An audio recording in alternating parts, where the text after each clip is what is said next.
Oke, assalamualaikum warahmatullahi wabarakatuh. Kembali lagi bersama saya Izin Wirayuda ya. Di tugas yang terakhir, fungsi, parameter, return, dan scope variable. Demo dan projectnya yaitu school grades. Oke, kemudian kita mulai definisi fungsi. Sebelumnya saya Izin Wirayuda berasal dari Rekayasa Perancangan Mekanik dengan NIM 40040256300044 dari angkatan 2025 Universitas Diponegoro. Definisi fungsi. Fungsi adalah blok kode yang digunakan untuk menjalankan tugas tertentu. Tujuan agar kode tidak perlu ditulis berulang kali. Contoh def sapa, print, halo, seperti itu. Dan ada parameter dan return value. Parameter adalah nilai yang dikirim ke fungsi. Return value adalah hasil yang dikembalikan oleh fungsi. Contoh def tambah a, b, maka returnnya adalah a tambah b dari kurungnya ini. Oke. Kemudian ada scope variable. Scope jangkauan di mana variabel bisa digunakan.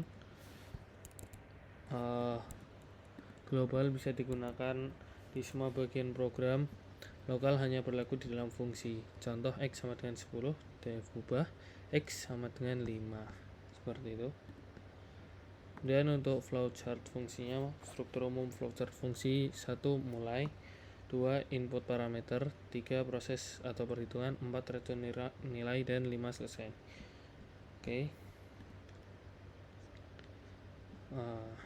Ini untuk misal kegunaannya ya, fungsi penilaian program sederhana menghitung nilai UTS dan UAS lalu mengubah ke grade ya. Kira-kira ada fungsi hitung nilai menghitung rata-rata, fungsi konversi grade menentukan huruf nilai. Jadi misal dia nilainya 80 maka hurufnya apa, jika 85 maka hurufnya apa, 90 apa, dan sebagainya.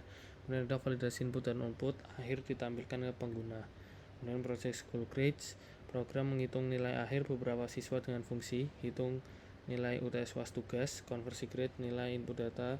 Ini seperti di Excel ya, untuk para dulu untuk ya simpel-simpel.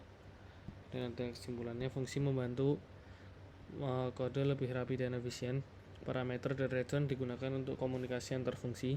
Scope menentukan di mana variabel bisa digunakan. Flowchart membantu merancang logika sebelum coding. Dan proyek school grades menerapkan semua konsep ini. Oke, mungkin bisa langsung saja kita masuk ke scratch ya, seperti biasa. Oke, yang pertama mungkin bisa kita coba dari function dulu ya. Untuk function itu ya bekerja seperti kalkulator, seperti itu ya.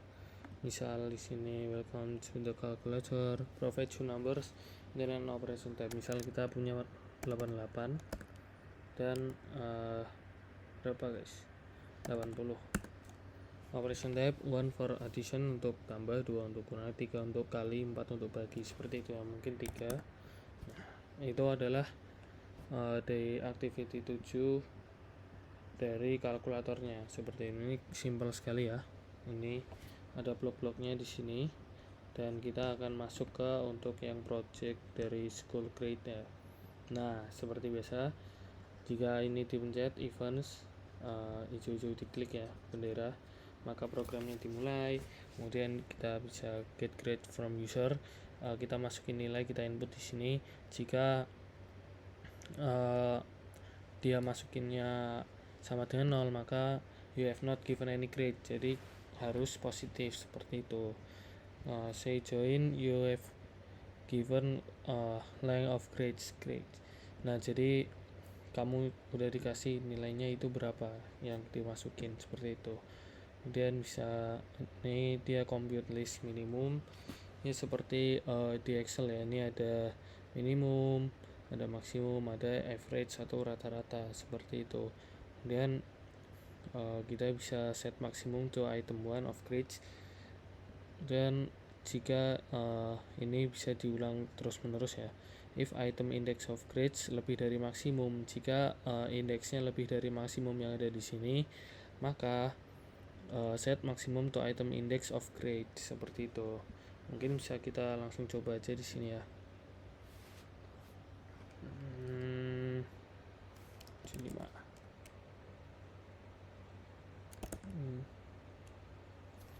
hmm, hmm, hmm.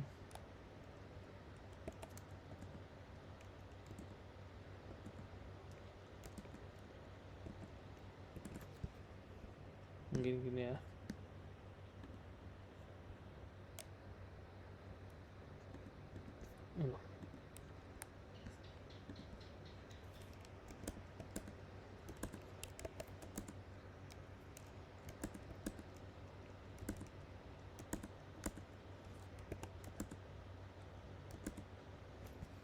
Oke, maka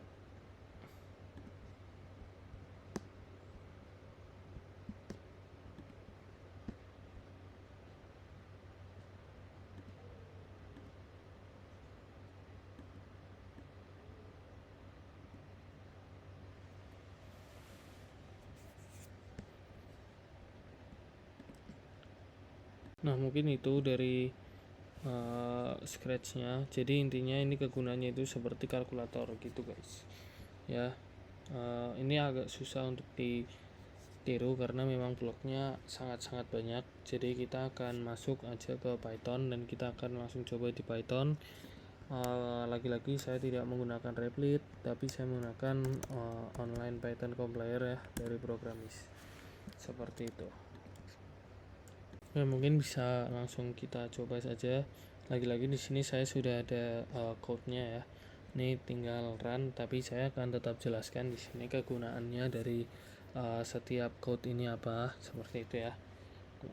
Kita mulai dulu dari awal. Div hitung nilai, UTS UAS tugas, return UTS kali 0,4 tambah UAS kali 0,5 tambah tugas kali 0,1. Ini adalah untuk hitung bobot. Jadi bobot UTS itu 0,4, UAS 0,5 dan tugas 0,1. Nah, kemudian konversi grade-nya itu ke nilai. Jika nilai lebih dari 90, maka dia A. Jika lebih dari 80, maka dia B. Jika lebih dari 70 atau lebih dari sama dengan 70, maka dia C. Lebih dari sama dengan 60 D, dan selain itu adalah E. Nah, jadi kalau mau A itu 90 sampai 100 ya seperti nilai pada biasanya. Nah, kemudian fungsi validasi input angka, def input nilai pesan, while true try nilai sama dengan float input pesan.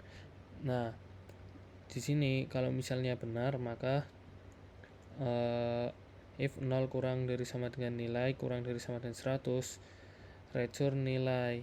Atau kalau misalnya enggak, misal angkanya ngasal, nah nilainya harus antara 0 sampai 100 atau except value error, print masukkan angka yang valid, seperti itu. Nah, kemudian untuk bagian input data, di sini ada nama sama dengan input. Kita input nama siswanya siapa, kemudian nilai UTS-nya berapa, nilai UAS-nya berapa, tugasnya berapa. Nah, return-nya adalah nama, UTS, UAS, tugas. Jadi kayak recap gitulah. Kemudian fungsi utama programnya, print program nilai sekolah siswa. Jika dia masukinnya benar, maka nama, UTS, UAS, tugas, input data itu dari yang di sini ya, di konversi-konversi itu. Seperti itu. Nah, maka kita nanti akan jalankan programnya dengan seperti ini, nama, nilai akhir, dan grade. Nah, inputnya nanti bisa kita kemudian kita bisa tawarkan jika mereka ingin masukin lagi gitu, tambah data lagi, yes or no, seperti itu. Nah, kemudian ini kita print di akhirnya adalah nilai rekap nilai siswa, print nama 5 nilai ya, seperti inilah. Mungkin bisa langsung kita coba aja ya. Sini kita coba nama siswa, misal Budi gitu ya. Nilai UTS 85, nilai UAS 92, nilai tugas 88, tambah data lagi, yes or no, no. Nah, akan jadinya nanti seperti ini. Nilai akhirnya itu dikonversi dari ini yang sudah kita masukkan di sini ya. Kalau nilai UTS itu dikali 0,4, nilai UAS itu dikali 0,5, dan nilai tugas itu dikali 0,1. Nah, jadi nilainya adalah 88,50. Nah, terus gimana kalau misalnya kita ubah di outputnya? Nilai UTS misal 8, nilai UAS 80, nilai tugas 85. Yes. Nah, kita bisa masukin nama siswa yang lain, jadi benar-benar kayak Excel guys. Misal Anton TS 98, UAS 99, nilai tugas 99. Data lagi ya, kita tambah lagi, misal namanya siapa guys, Yanto gitu. Nah, nilai TS di bawah misal kita coba 65, 70 gitu. Nah, maka dia akan rekap di sini guys. Jadi yang pertama itu dia dapat C karena dia di bawah dari 80. Kemudian untuk Anton itu A karena memang sudah jelas dia nilainya 98, 99, 99. Dan untuk Yanto dia di bawah, maka di bawah dari 70, maka dia dapat D, seperti itu. Mungkin itu penjelasan singkat di tugas 6 kali ini ya. Seperti biasa, terima kasih sudah menonton. Maaf jika banyak kesalahan. Terima kasih dan selamat malam.